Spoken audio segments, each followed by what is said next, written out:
Hey guys, Drifter here. Today I've got some bad news for you, which is that single player games are about to get skill-based matchmaking. And no, I haven't gone crazy. I know that's kind of oxymoronic, seeing as how you don't normally matchmake in single player games.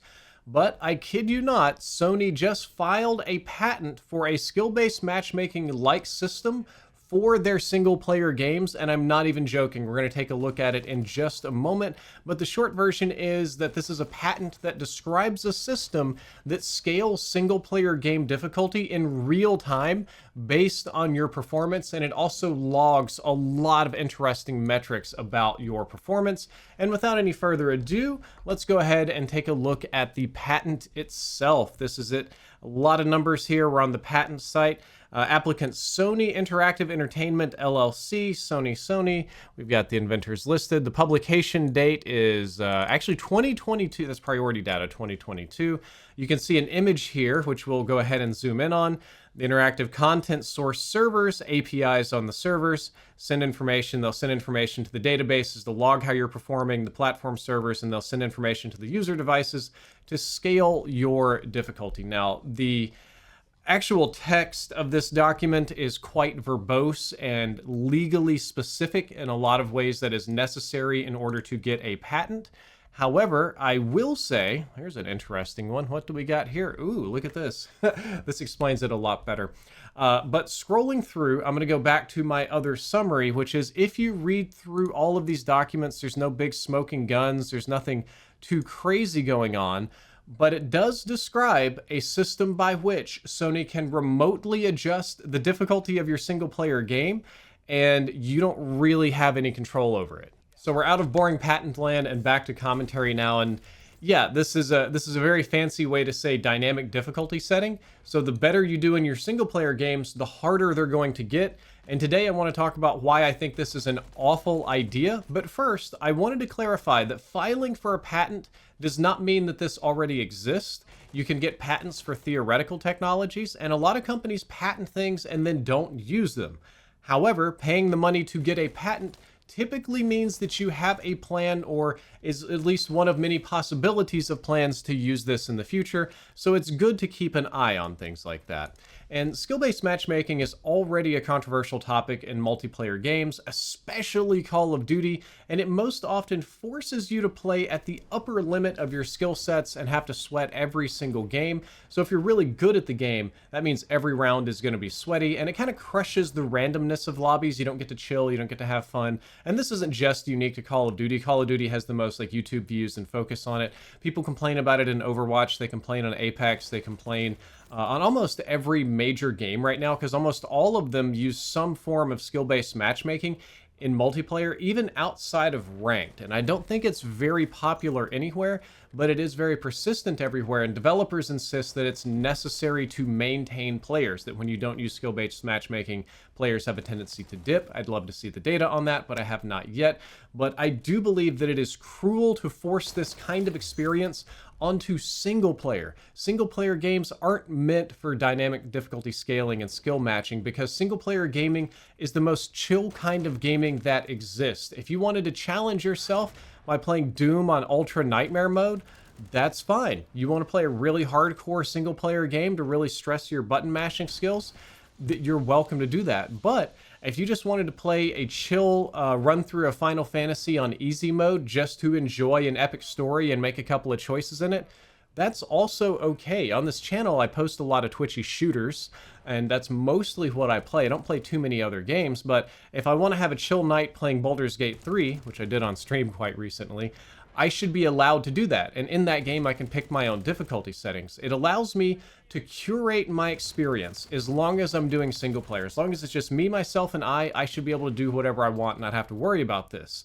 Adding a non-optional difficulty slider that's dynamic removes my ability to curate my own single player experience, and I will instead be forced to play whatever level of difficulty or whatever experience the algorithm chooses for me. and I might not be able to have a chill game night. If I'm a really good gamer, I may not have the ability to do that, at least not on certain Sony games in the future. And the reality is, I probably would not play single-player games where this wasn't a feature that I could turn off. It might be okay if this is a feature I can turn on and see what it feels like. Might feel good. But if it's just on by default and I can't turn it off and I have to experience this and there is no easy mode, then that's going to get very, very frustrating. Speaking of not being able to turn off, the next problem with this system is that it adds another layer of always online to the game, which isn't very popular these days. It really has not been cool since the Xbox, what was it, the Xbox One launched, and you had to be always online for a lot of stuff.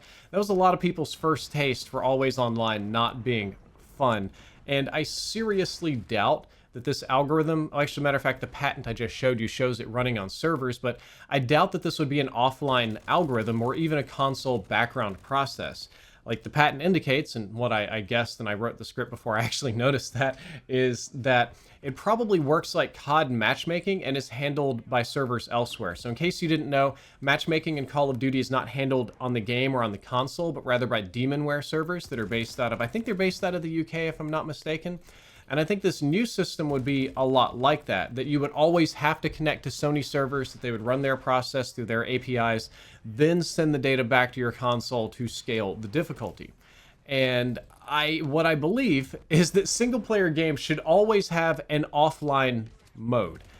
This is what I like about the Steam Deck compared to cloud streaming devices, and actually Steam in general, is that some games, they do just allow you to play offline, no internet. You don't have to log in and do things. And some people have spotty internet. Some people live in regions of the world where you're paying by the megabyte and you don't want to waste data just having your console online because it has to be for some arbitrary reason. And I think that some developers, unfortunately, will just make this the default and move on. There's a lot of pressure in developing. I'm trying not to paint developers as bad guys. As a gamer, I have to work with them pretty often. But the reality is that some studios will just say, okay, Sony's got the auto difficulty, let's implement that, and we move on. We don't support single player, we don't make our own difficulty settings, we don't really think about it too much, we just throw all this over to Sony and the server and we're out of here. And what that means is you'll have a game that has to always be online so that it can always scale the difficulty, even if it's an otherwise non-multiplayer single player game, which is completely wasteful in my opinion. I don't think it'd be fun to play either. Try to turn this topic around into something slightly more positive. I have a section about what I would want from this technology, how I think it could be implemented right, how it should be used. And the answer there is I think it should be used in a really clever way and not just scaling health and damage. For example, many of you may remember the director system from Left 4 Dead. Now theirs wasn't a server-side algorithm, but just a little algorithm in the game itself. And the director kind of tried to figure out what you were doing and throw you some interesting moments and scale the difficulty a little bit here and there. Like if it was too easy, they'd probably throw another tank at you or something. And I will say that that game even still, it still had difficulty modes, now that I think about it. Left 4 Dead still had 4 difficulty modes and then the auto-scaling difficulty. But I will say that Left 4 Dead and its director system were incredibly fun. They were fresh. It was awesome when it came out. I had a ton of fun playing that.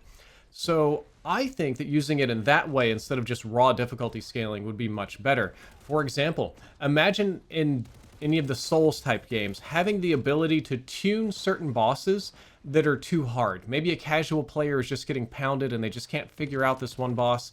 Maybe we can scale it back a little bit and let them move on with the game. Or instead of just scaling difficulty, you could have a multi-variable approach that is way more fun. And by multiple variables, I mean, depending on how you're doing, you can change the enemy speed, how much, how little, or if they telegraph attacks at all. Obviously damage dealt and health and stuff like that, but you could have even new paths open up, new opportunities, new difficulty areas, rare dialogue choices depending on your difficulty that could lead you somewhere, unique events. You can scale a lot more than just making the game hard. This technology could provide for a lot of variety in roguelike or other survival games. And honestly, I think it could be great to have AI enemies or dynamically scaling enemies in asymmetrical horror games. These sort of more experience, or like Friday the 13th, Evil Dead, something like that. There's the opportunity here to actually use this technology right and not just make my single player games arbitrarily hard. All that being said though, I still kind of hope this never gets used. Not a big fan of it, not something that I would want in a lot of my games. And I think that if we start adding skill-based matchmaking to everything, to mobile games, PC games, single-player games, story games, text-based games, I don't know, like Mavis Beacon typing games has its own skill-based matchmaking, I think we would ruin gaming. I think it would be very frustrating, and I do not trust giant corporations to use this dynamic difficulty scaling thing right. Instead of a really cool advanced Left 4 Dead, I'm going to guess that 9 times out of 10 we're just going to get a game with one setting and you have to deal with it. So, not a fan. I'd love to hear what you have to think. If you have opinions, please let me know in the comments below. And as always, if you enjoyed this video, don't forget to like, favorite, and subscribe. Drifter out.